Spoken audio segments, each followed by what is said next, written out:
أعوذ بالله السميع العليم من الشيطان اللعين الرجيم بسم الله الرحمن الرحيم الحمد لله رب العالمين والصلاة والسلام على سيدنا محمد وعلى آله الطيبين الطاهرين.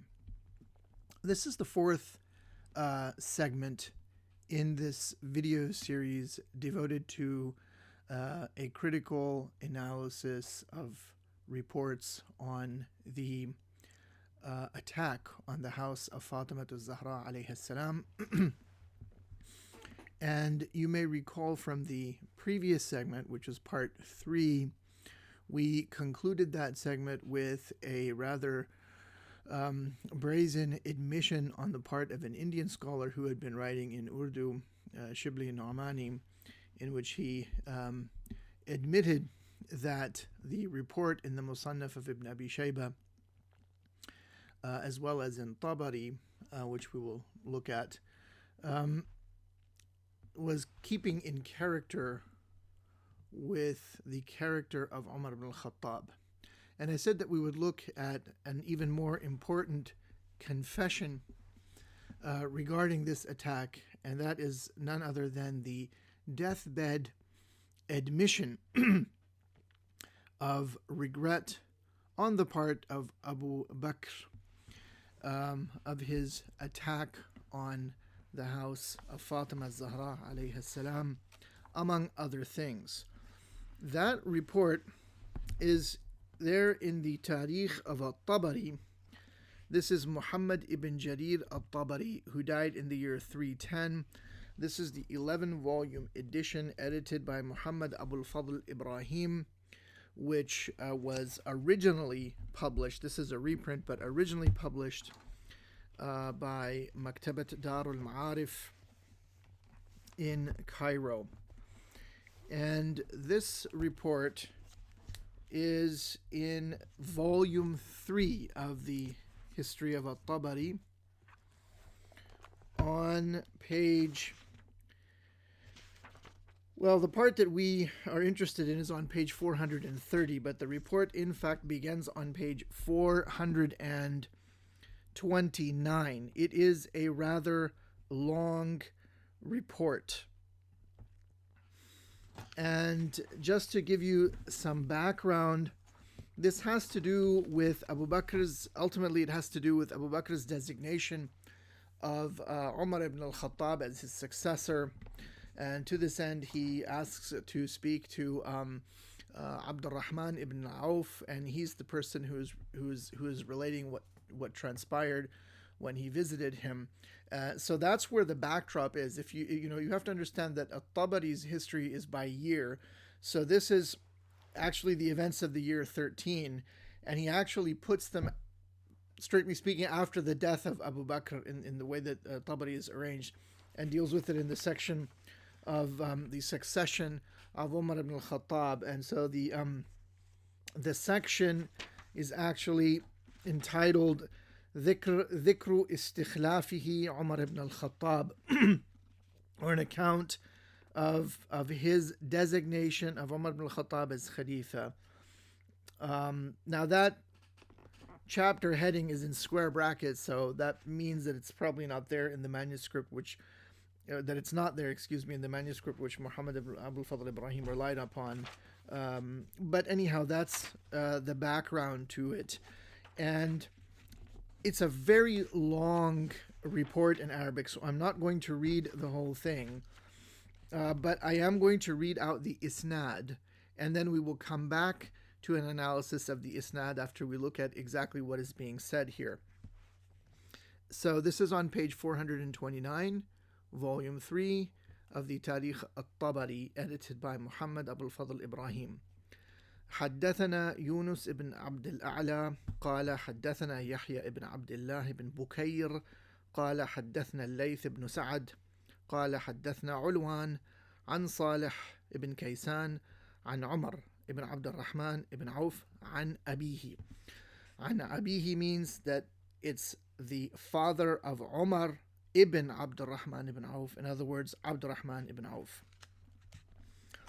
And then it says أنه دخل على أبي بكر الصديق then he says, radiyallahu ta'ala anhu, fi maradihi alladhi tuwuffiya fihi. So basically, and what that means is that Abdurrahman ibn Auf relates that when he went to see Abu Bakr in his final illness, the illness which he died of, ... whatever happened. And so then he gives this big narration of what happens. In fact, we can probably read through it quickly in English, but I don't want to read through this whole Arabic portion. But, it's basically him going and seeing Abu Bakr. Then Abu Bakr is sort of giving his meditation on the fleetingness of life and worldliness and so on and so forth. And then further down on page 430, he talks about the things which he regrets that he did in life. And he mentions 3. And he mentions that among these 3 is فَوَدَدْتُ أَنِّي لَمْ أَكْشِفْ بَيْتَ فَاطِمَةَ عَنْ شَيْءٍ وَإِنْ كَانُوا غَلَّقُوهُ عَلَى الْحَرْبِ. So he regrets having, I suppose we'd say searched the house of Fatima, but let's read the account here in the English translation. The whole of Tabari has been translated into English. It's 40 volumes, though, in English. So it's very large, and different people have translated different portions. Otherwise, it's a 10-volume work, and the 11th volume in Muhammad Abul Fadl Ibrahim is really, indices. But this is in the 11th volume of the English translation, published in the Bibliotheca Persica, edited by Ahsan Yar Shatir. And this is volume 11, as I said, which was given the title The Challenge to the Empires, translated and annotated by Khalid Yahya Blankenship. At the time, he would have been at Temple University. I don't know if he's still there. I don't even know if this gentleman is still alive. I have no idea. Obviously has a Muslim name. For the record, he is a Sunni Muslim. This was published by State University of New York Press in 1993. So in this volume 11, it's on page, this account stretches over pages 147, 148, 149, up to about page 150. So he gives the isnad, and they just put long horizontal lines between each rawi. Yunus ibn Abd al-A'la, line. Yahya ibn Abdullah ibn Bukayr, line. Al-Layth ibn Sa'ad, line. Ulwan, line. Salih ibn Kaysan, line. Umar ibn Abd al-Rahman ibn Auf, line. His father, colon. He went into Abu Bakr as-Siddiq during his sickness, of which he died, and found him worried. Abdurrahman said to him, "You have arisen. Praise be to God, cured." Abu Bakr said, "Do you think so?" He answered, "Yes." At this, Abu Bakr said, "I have entrusted your affairs to him who I feel is the best of you. Each of you is inflamed with anger by that, for each wants the succession to be his instead." So he indicates that there were many people who were desirous of succeeding him. You have seen that the world has opened up. When it opens up, it continues to come on until you adopt curtains of silk and pillows of silk brocade and are pained to lie on adari wool, as any one of you now is pained to sleep on thorns. Adari wool means wool from Azerbaijan. Then he says, by God, he's swearing, in other words, wallahi, that any one of you be brought forth to have his head chopped off for something other than the penalty for a mortal sin would be better for him than plunging into the depths of this life. You will be the first to lead people astray tomorrow, so that you will turn them from the way to the right and left. O guide of the way, it is either the light of the dawn or evil. Now, this portion is considered in Arabic to be of literary merit, and for this reason it has been quoted in works of literature, and I will give you an example of one after we finish discussing this. But then they typically cut off the rest of it, because the rest of it, well, doesn't go in favor of the Sunni view of the world. So then Abdurrahman ibn Auf tries to calm him down a bit, and says, "Calm down, may God have mercy on you, for this will only cause you a relapse in your condition. Regarding your matter, the people are divided between only two men, either a man who has viewed things as you have and is thus with you, or else a man who has opposed you and thus is your advisor and companion as you like. We have not known you to desire other than the good. You have not ceased to be a righteous man and one who sets matters aright. You do not grieve for anything from this world." Now this is the key point. Abdurrahman bin Auf is telling him, you do not grieve for anything from this world. وَأَنَّكَ لَا تَأْسَى عَلَى شَيْءٍ مِّنَ الدُّنْيَا. Abu Bakr said, "Indeed, I do not grieve for anything from this world except for three things, which I did that I wish I had left aside, three that I left aside, which I wish I had done, and three about which I wish I had asked God's messenger." All right. As for the three that I wish I had left aside, I wish that I had not thrown open the house of Fatima to reveal something, even though they had locked it with hostile intent. Then he says, وَوَدَدْتُ أَنِّي لَمْ أَكُنْ حَرَّقْتُ al-Fuja'at al-Sulami. I wish that I had not burned al-Fuja'at al-Sulami. So that's another one. I've made a separate video on that. Did Abu Bakr burn people alive? The answer is yes. You can watch that. So I'm not going to read the rest of this. The point is that he has admitted that some sort of a raid was mounted on the house of Fatima. In the account that we read, Abu Bakr isn't there. So the implication, the inference would be that he ordered it, and Abu Bakr's order was then implemented by none other than Umar ibn al-Khattab. So this is the account in Tabari.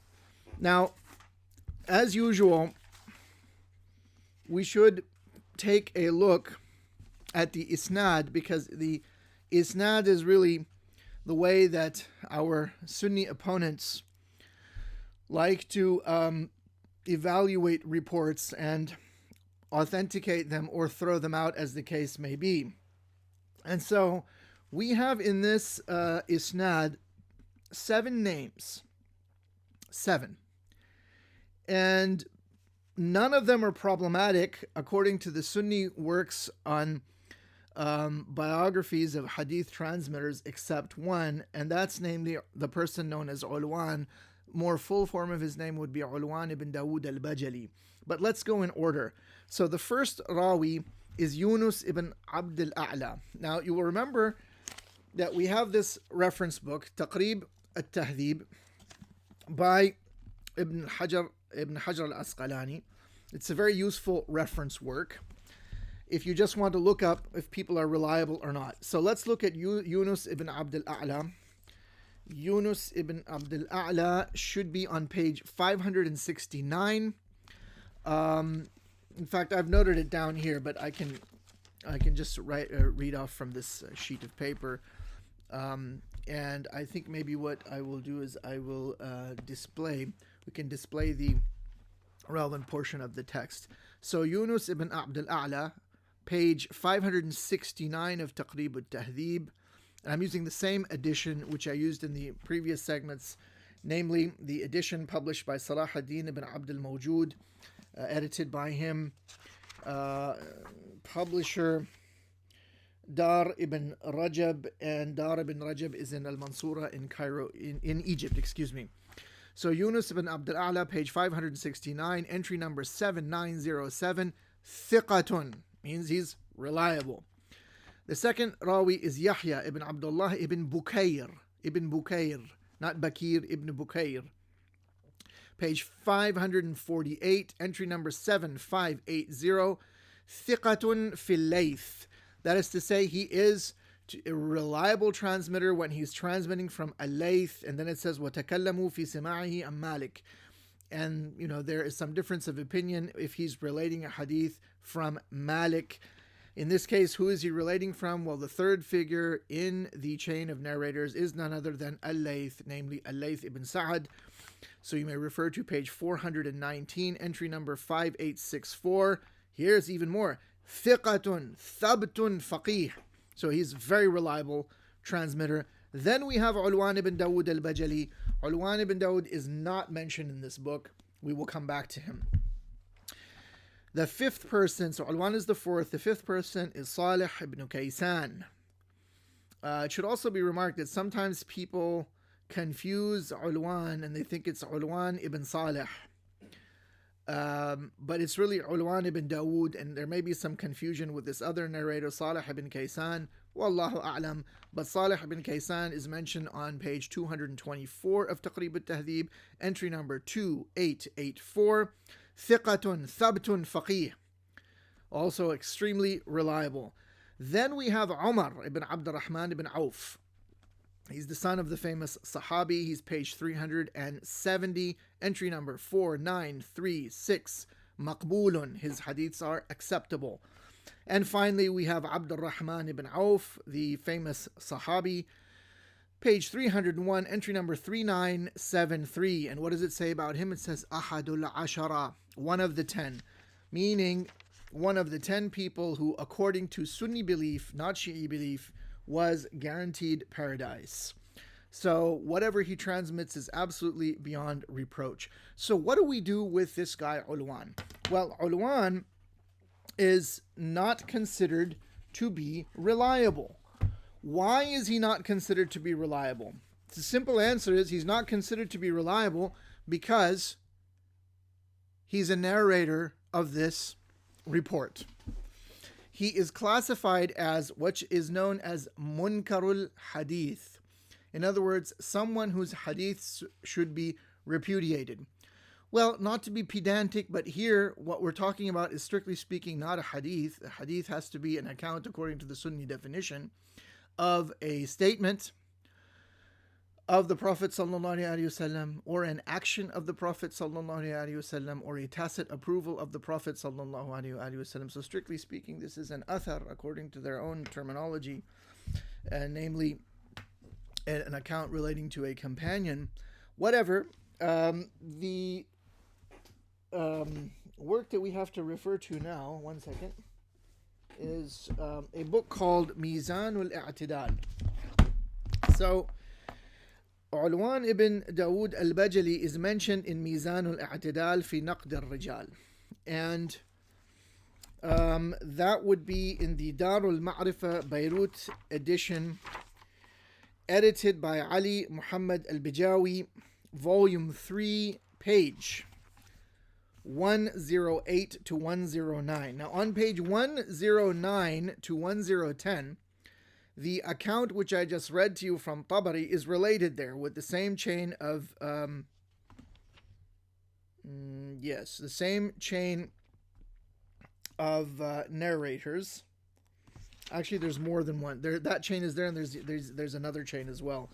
And on the previous page, namely page 108, he is classified as munkarul hadith. It says page 108.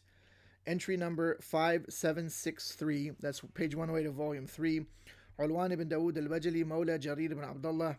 So he was the slave of Jarir ibn Abdullah, also al-Bajali. ويقال Ulwan ibn Salih. Some people refer to him as Ulwan ibn Salih. قال البخاري Ulwan ibn Dawood. Bukhari said Ulwan ibn Dawood, and some people say that it's ibn Salih, and then Bukhari says Munkar al-Hadith. His hadiths are repudiated. And then there's a quote from a guy named al-Uqayli, who says that he transmitted hadiths that only he is known for. And then Abu Sa'id ibn Yunus says that he's munkar al-hadith, and then they mention this hadith. So in other words, he's munkar al-hadith because he transmits this hadith, and then there's another one. Apparently he's only known for these two hadiths. Then there's a book called Lisanul Mizan, which is a kind of redaction of the same book, Mizan al-I'tidal, by Ibn Hajar, the same Ibn Hajar who compiled Taqrib al-Tahdhib, died 852. And this is the Muassasat al-A'lami lil-Matbu'at edition, which is just a reprint of an older edition. You know, these old editions looks like this. And this is volume 4. And you have the same information which I just read to you on page 188 and 189 of volume 4. So the question really is, what do we mean by munkar al-hadith? What does it mean for someone to be munkar al-hadith according to the Sunni classification of these things? Well, is the person rejected or is the hadith rejected? Because there's also al-hadith al-munkar. So the hadith which is rejected or repudiated for whatever reason is known as munkar, and then the person who transmits such a hadith is called munkar al-hadith. But what exactly is going on? Why is it munkar? Well, for that, we have to refer to these important Sunni hadith classification books. So there's the Muqaddimah of Ibn Salah, and there's Tadrib al-Rawi, and they more or less say the same thing verbatim. So I'll just refer to Tadrib al-Rawi. But Ibn Salah, his book al-Muqaddimah, or the Muqaddimah of Ibn Salah, is an important work in Mustalah al-Hadith. He died in the year 634 of the Hijrah, and there's a very famous commentary on this by al-Bulqini, who died in 805. And then you've got this other important book of Hadith, Mustalah or Hadith classification, called Tadrib al-Rawi, which is by Jalaluddin al-Suyuti, who died in 911 of the Hijrah. So we'll just refer to that. So if we refer to that book, edited by Hassan Shalabi and Maher Muhammad Ghalawi, Muassasat al-Risala, Nashirun, Beirut, year of publication 1434 or 2013, and we refer to page 160. This is a direct quote almost from the Muqaddam of Ibn Salah. He says that according to al-Hafiz al-Bardiji, قال الحافظ البرديجي هو الفرد الذي لا يعرف متنه عن غير راويه. In other words, the munkar hadith is a kind of solitary hadith which is only known through that rawi. And some people have identified or don't distinguish entirely between the munkar hadith and the shadh hadith. I don't want to get into all of this detail and all this nitty-gritty. It simply suffice it to say that if you go down further, he says that the munkar hadith is huwa al-munfarid al-mukhalif lima rawahu al-thiqat. So, a hadith which is to be repudiated is a hadith which is unique and in that sense singular, and goes against what has been related by reliable people. So then it all comes down to, well, who are the reliable people? In essence, it all comes down to this. This hadith is being rejected simply because it has this fact, or this it has this admission, not fact. It has this admission on the part of Abu Bakr in it, and that is considered problematic. And therefore, they have to find some way to get rid or throw out the hadith. If you actually look into this whole business about what's a munkar hadith and what's a shadh hadith, you'll find all sorts of complicated discussions, and there really isn't a lot of agreement there, and it's very confusing, actually. Now, I said that the beginning part of this account, in which Abu Bakr is expressing his disillusion with worldly life and so forth, is a kind of has a certain kind of literary value. So it is quoted in Al-Kamil fi al-Lughati wal-Adab by Al-Mubarrad, who died in 285 of the Hijrah. So this report was floating around, and this is edited by, there's no editor, is there? Yeah. So this is Dar Ihya Turath al-Arabi, Beirut, 1424-2003. And you have this whole account up to this business about when he says, إِنَّمَا هُوَ وَاللَّهِ الْفَجْرُ أَوْ الْبَجْرُ, that's the dawn or it's the coming of evil. And the rest of it is cut off. You don't have any further sort of account of it there at all. So here also it seems that this was seen as problematic. And so it's only the first part of it is quoted, which in English ends it is either the light of dawn or evil. So I think that's very interesting. but it is nevertheless an admission, and I think a damning one, preserved there in Tabari. Now, it's very interesting that the Sunni polemicist Ibn Taymiyah also talks about this. So Ibn Taymiyah wrote a book called Minhaj as-Sunnah an-Nabawiyyah. And now, of course, Ibn Taymiyah died in the year 758. And he wrote this book actually against someone. And that someone was a Shi'i scholar known as Al-Allama al-Hilli, Yusuf ibn Mutahhar al-Hilli, who wrote a book called Minhaj al-Karama, which was a book about the doctrine of the Imamate. Now, I have the older edition. There's a new fancy edition, I think, in 10 volumes that came out in the Arab world, but I have this much older edition, which is 4 volumes bound in 2 of the Minhaj as-Sunnah an-Nabawiyyah.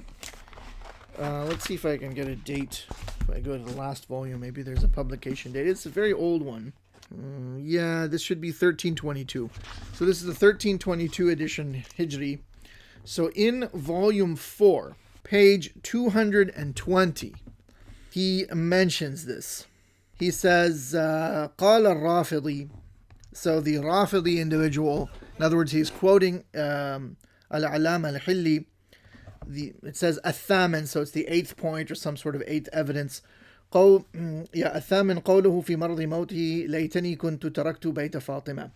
So he's responding to the claim made by Al-Allama al-Hilli that Abu Bakr regretted the throwing open or the searching or the raid, I will say, on the house of Fatima. And what Ibn Taymiyyah says on page 220, and these kind of books, it's very hard to find your way around. You see, these are very old books.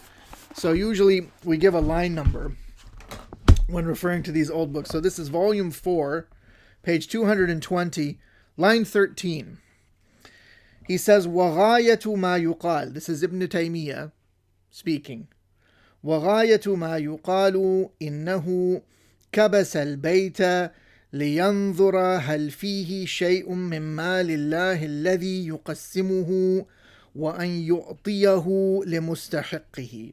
عجيب والله. So what Ibn Taymiyyah is doing is he's conceding that the house was raided.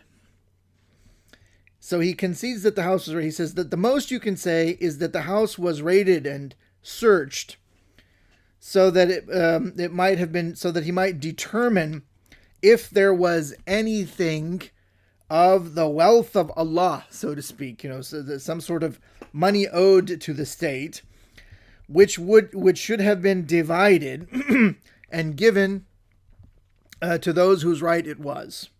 Very, very interesting.